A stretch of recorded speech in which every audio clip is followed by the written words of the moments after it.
প্ৰত্যেক বছৰ ফাগুন মাহৰ পূৰ্ণিমা তিথিতে দৌল উৎসৱ অনুষ্ঠিত হয়।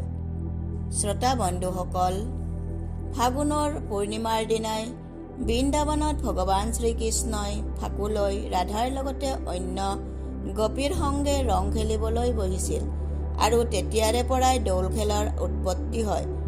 দৰ্শক বন্ধুসকল, ফাগুনী পূৰ্ণিমাৰ দিনা ৰাতিপুৱাই ভগৱান শ্ৰীকৃষ্ণ এবং ৰাধাৰাণী যুগল বিগ্ৰহৰ দলাতেই বহিয়েই পূজা অৰ্চনা কৰা হয় এবং ফাকুৱা চৰাই শুভাৰম্ভ কৰি শোভাযাত্ৰা আৰম্ভ কৰা হয়। সেয়েহে দৌল পূৰ্ণিমাৰ আন এটা নাম দৌল যাত্ৰাও কোৱা হয় এবং দৌল উৎসৱৰ অনুষংগেই ফাগুনী পূৰ্ণিমাকেই দৌল পূৰ্ণিমাও কোৱা হয়। বন্ধুসকল, আপোনালোকক আজি এই বছৰ 2023ৰ ফাগুনী পূৰ্ণিমা অৰ্থাৎ দৌল পূৰ্ণিমা কেতিয়া হ'ব সেই উপলক্ষে সময়সূচী কম। দৰ্শক বন্ধুসকল, এই পূৰ্ণিমা তিথিতেই চৈতন্য প্ৰভুৰ জন্ম হৈছিল। সেইবাবে এই পূৰ্ণিমাক গৌৰ পূৰ্ণিমা নামেও জনা যায়। এই উৎসৱক বসন্ত উৎসৱ নামেও জনা যায়। এইবাৰ কম দৌল পূৰ্ণিমাৰ সময়সূচীৰ বিষয়ে।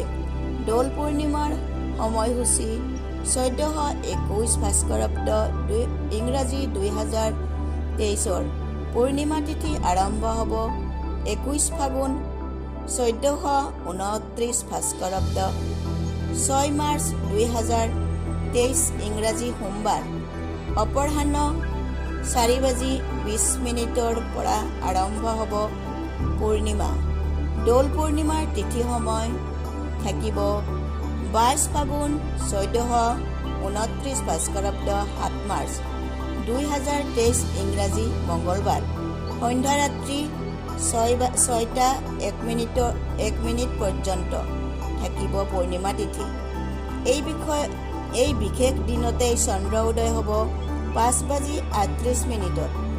শুভকাম আৰু অশুভকামৰ সময় এবং চন্দ্ৰ উদয় বিৰাজ কৰিব সিংহ ৰাশিতেই আৰু সূৰ্য মহাৰাজ বিৰাজ কৰিব কুম্ভ ৰাশিত।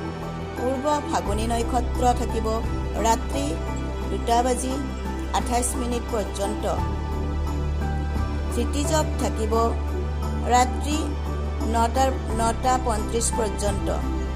শুভকৰ্ম ৰাত্ৰি 6:01 পৰা ৰাত্ৰি 9:34 ভিতৰতে এবং ৰাত্ৰি 1:02 ভিতৰতে। 2:27 ভিতৰত অমৃত যোগৰ সময়সূচী থাকিব ৰাতিপুৱা 8:03 পৰা 10:28 পৰ্যন্ত আৰু দুপৰীয়া 12:54 পৰা 2:31 পৰ্যন্ত থাকিব অমৃত যোগ।